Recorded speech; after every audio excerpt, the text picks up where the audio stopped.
Aloha, beautiful soul watching this video.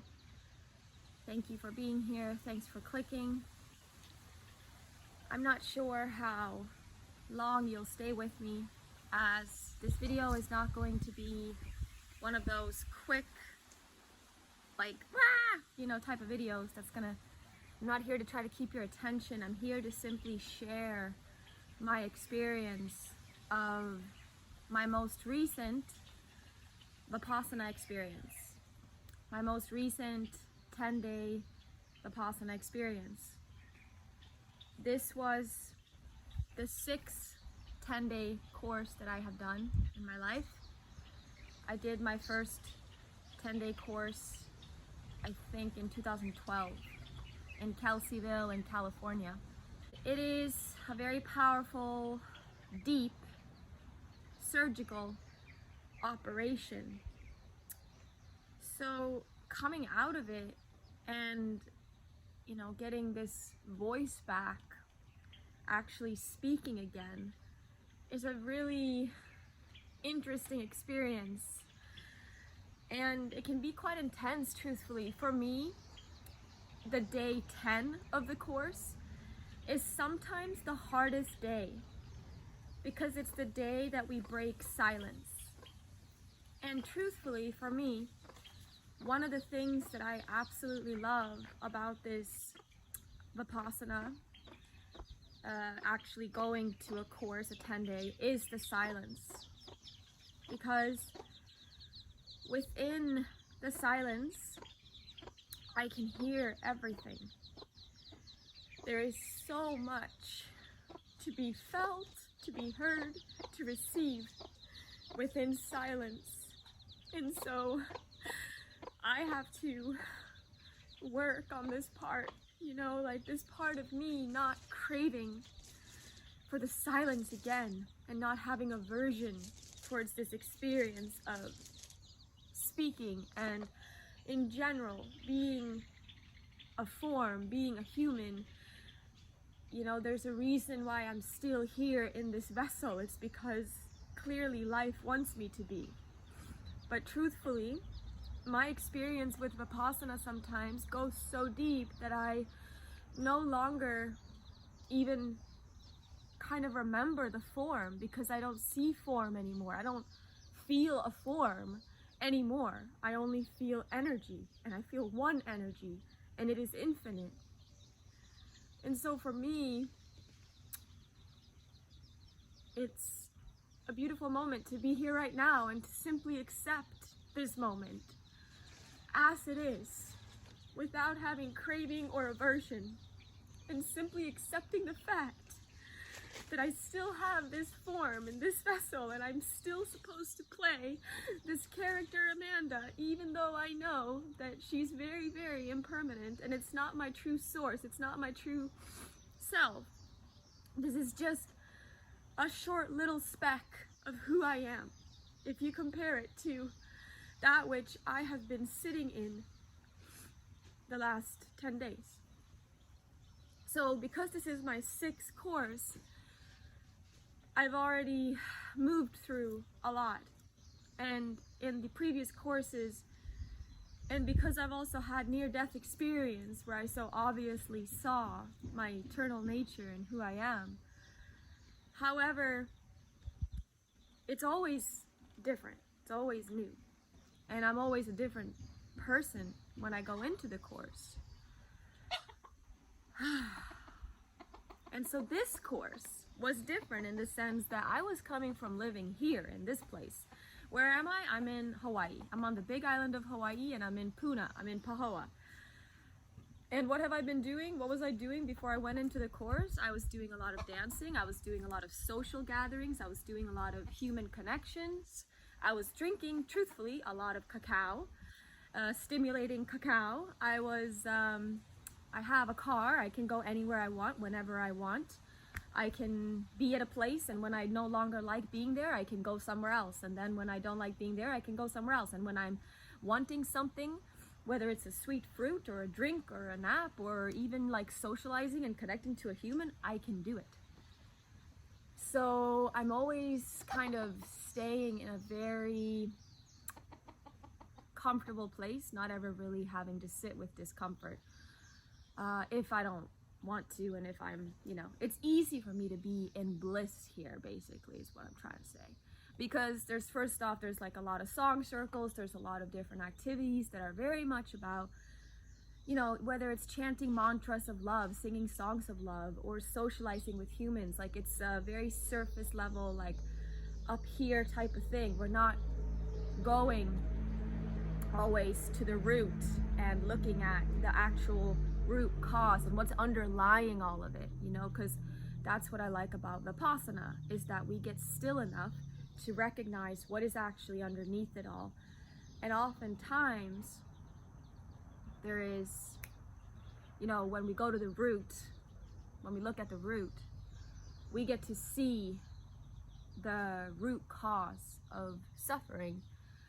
And so this is why I love Vipassana meditation, because it goes directly to the root, showing us what creates suffering, showing us the cause of suffering, and then revealing the way out of suffering.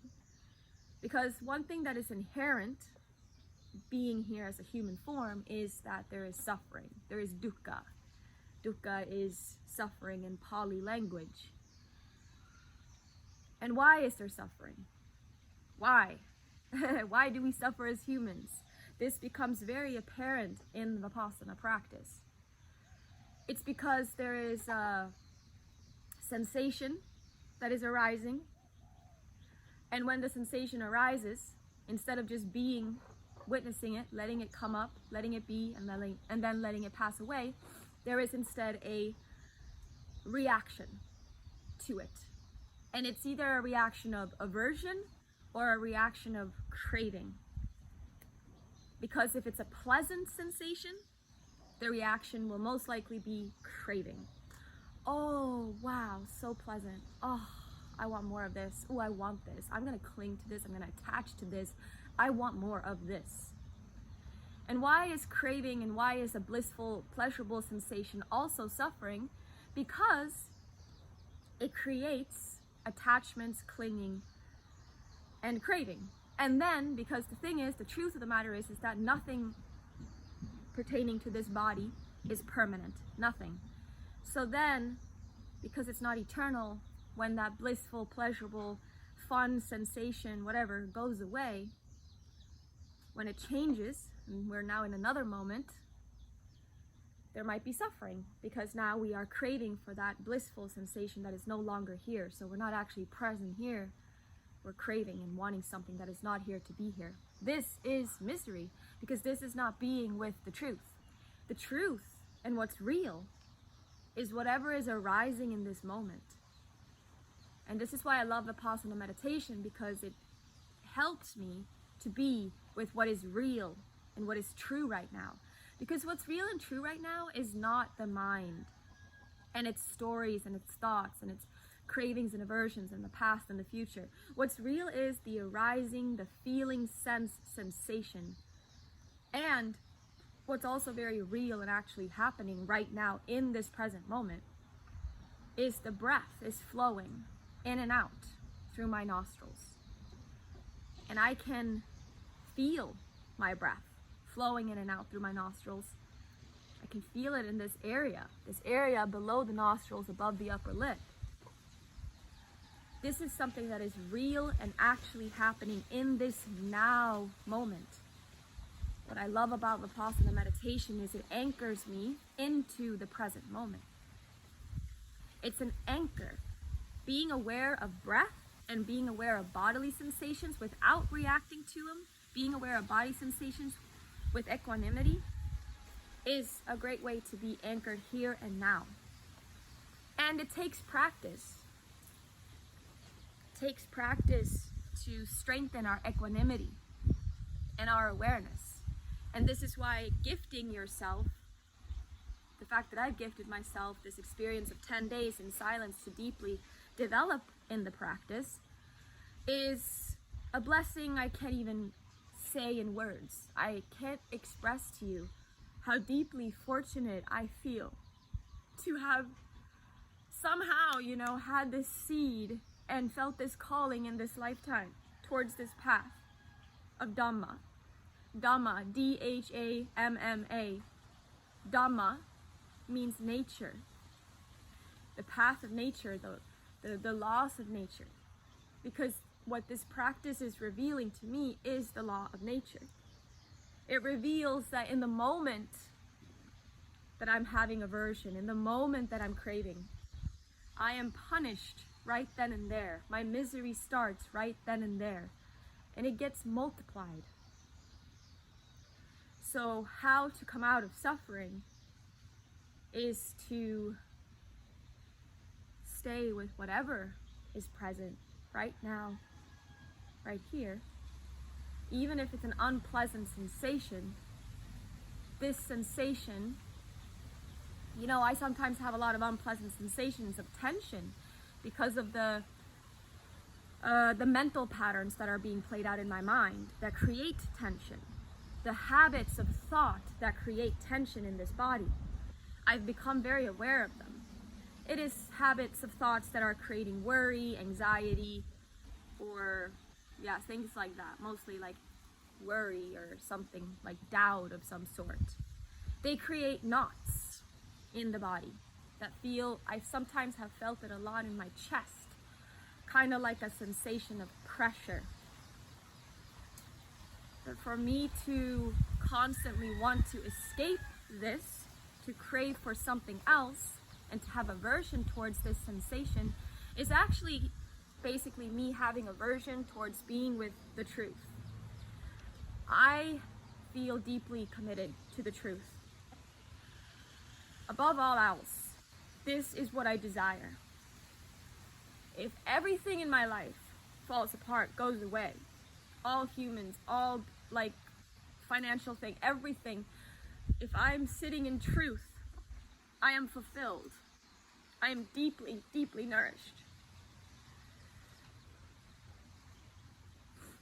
So for me to sit another 10-day course and to sit for 3-4 days, you know, with such extreme amounts of tension and pain in the physical body, and to simply observe it objectively without reacting to it, to simply be with it with equanimity. Equanimity to me translates also as openness, openness to what is. Not pushing it away, not grabbing it, openness. Because what am I observing? I am observing something that is presently here, it's a sensation, and I'm starting to see that actually this isn't permanent, this is changing. And then I start to, the more I'm observing the changing reality and being with it without craving and without reacting, without aversion, I'm starting to sensing something else. What am I observing from? What is it that is witnessing?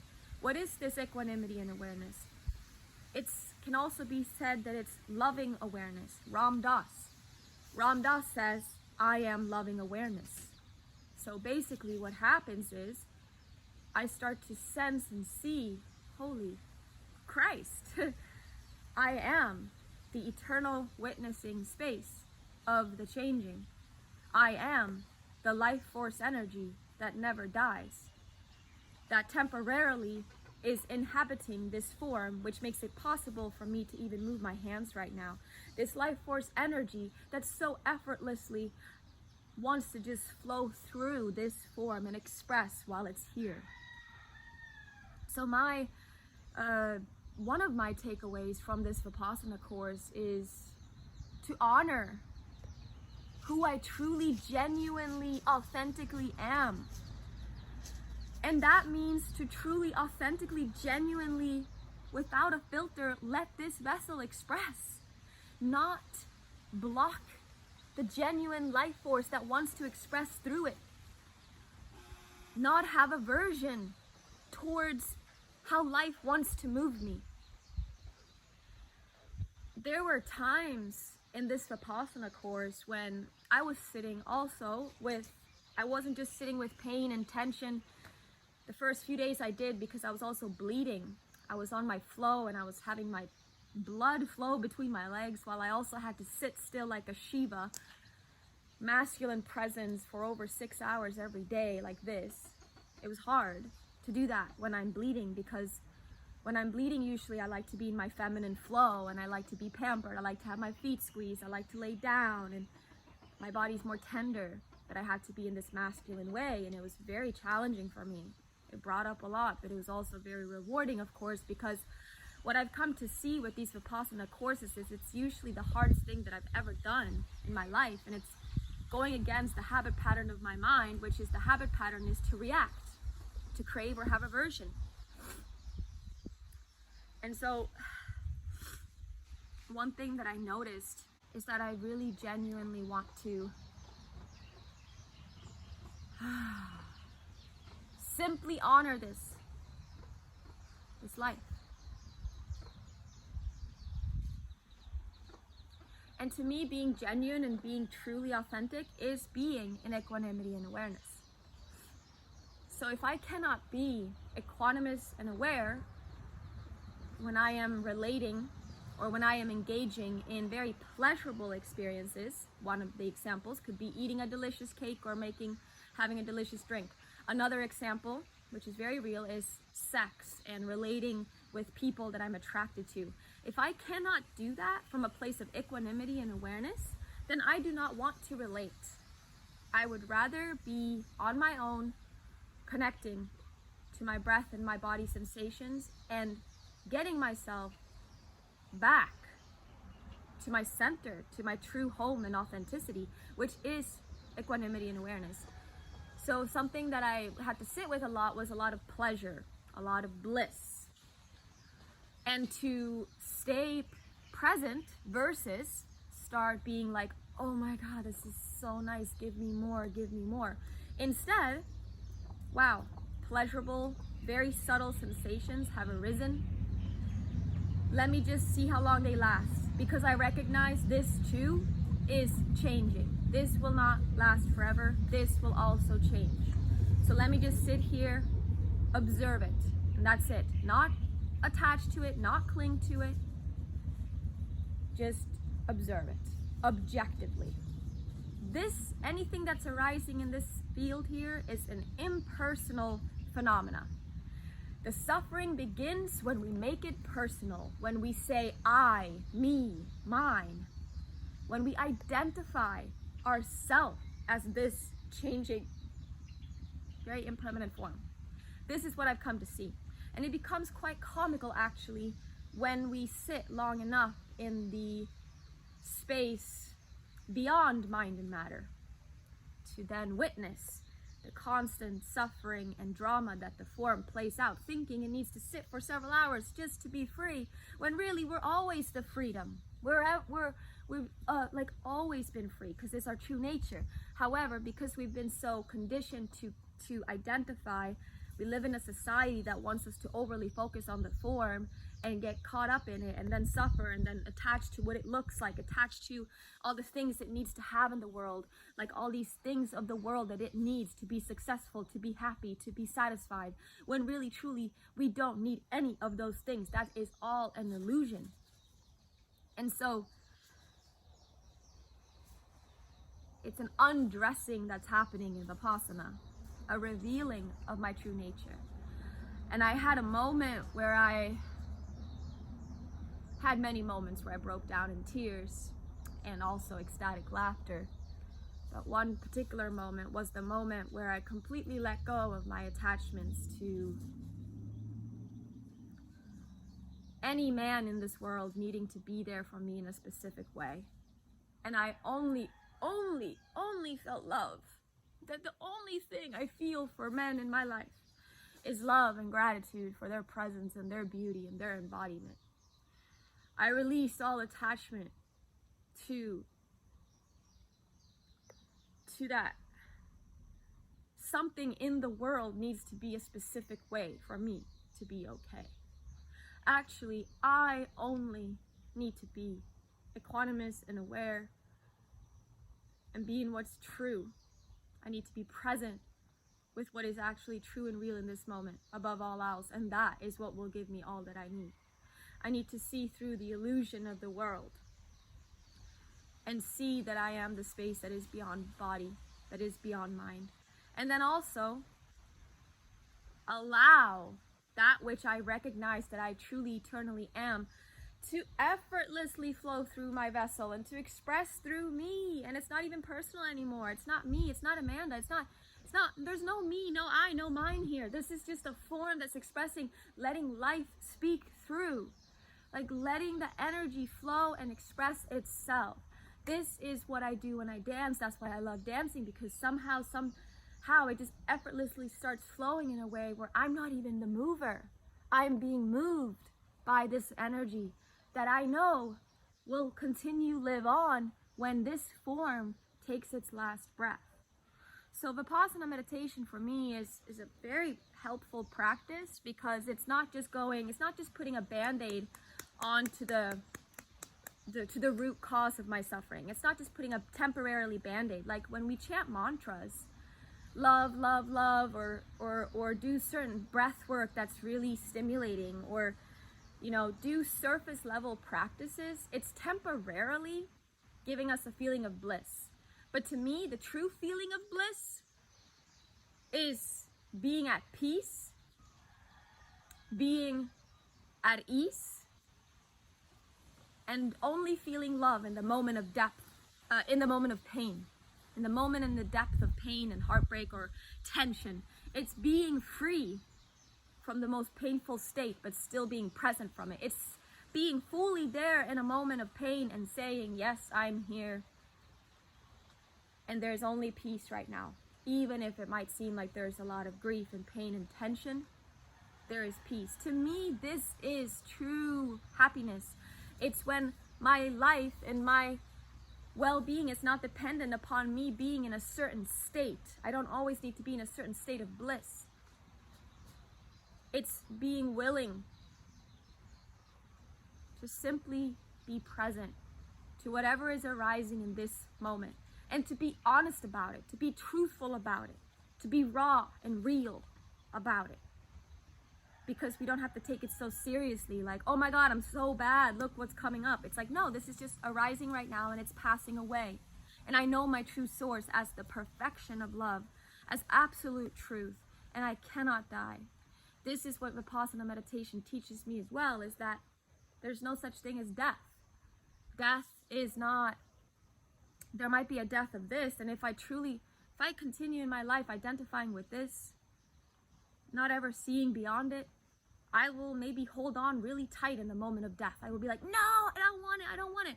There will be no peace. And then that's probably, then another life will, happen, another human form will come, and with the consciousness of that, because there's still work to do. However, if in the moment of my last breath, I am at peace, I'm not holding, I am not having aversion, I'm completely open, then we can let go completely.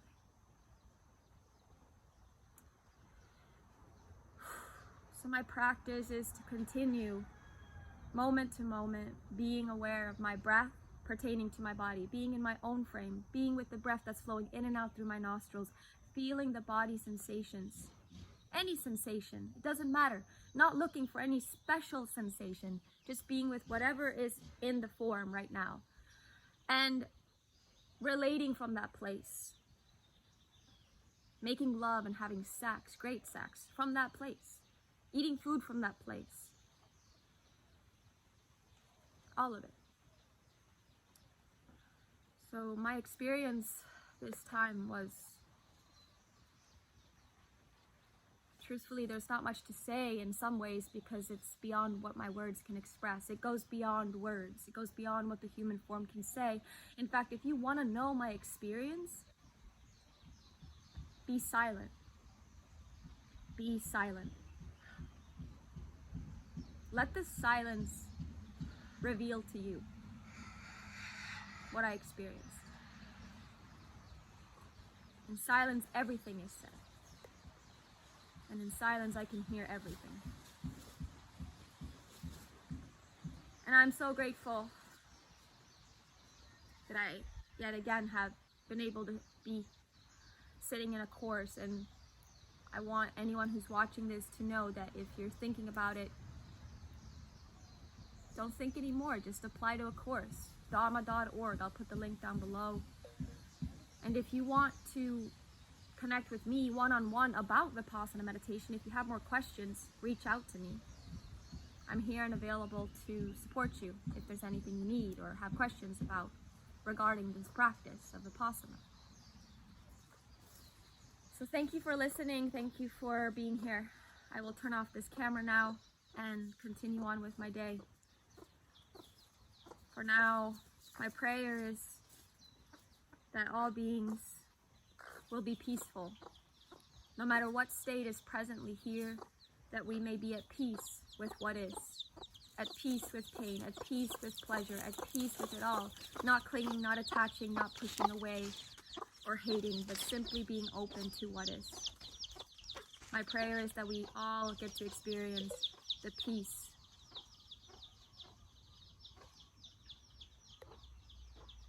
that is who we actually truly are. The peace while we're in the depth of pain or heartbreak or fear. My prayer is that we all get to smile from our hearts because we recognize our true nature in every moment. Even if the human form is moving through a lot, we are recognizing and we are understanding what is actually real right now.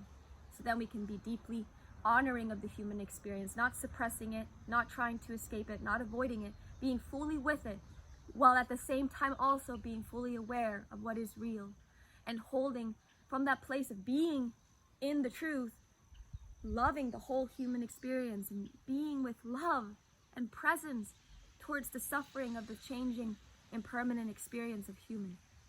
This is my prayer, that we all have this strength.